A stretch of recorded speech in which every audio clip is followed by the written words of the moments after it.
২০২৪ সালের ৫ই আগস্টে যারা নিহত হয়েছেন, যারা শহীদ হয়েছেন, তাদের স্মৃতি রক্ষার্থে, তাদের স্মৃতির উদ্দেশ্যে এই স্মৃতিস্তম্ভ নির্মাণ করা হয়েছে শাহবাগ চত্বরে।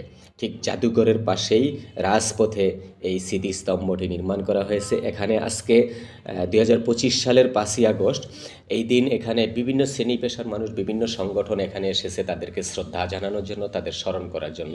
দেখুন বেশ সুউচ্চ একটি এই স্মৃতিস্তম্ভ নির্মাণ করা হয়েছে। এখানে বিভিন্ন বিপ্লবী কবিতার পংক্তিমালা এখানে লিপিবদ্ধ করা হয়েছে এবং এখানে বিভিন্ন বিপ্লবী স্লোগান এখানে লিপিবদ্ধ করা হয়েছে। যারা ৫ই আগস্ট ২০২৪ সালে জুলাই এবং আগস্টে যারা নিহত হয়েছেন, যারা শহীদ হয়েছেন, তাদের স্মৃতি এবং তাদের উদ্দেশ্যে তাদের স্মরণ করার জন্য এই স্মৃতিস্তম্ভ নির্মাণ। আজকে এখানে উপস্থিত হয়েছেন, আমরা দেখতে পেলাম চরমোনাই পীর সাহেব এবং ওনার অনুসারীরা এখানে উপস্থিত হয়েছেন।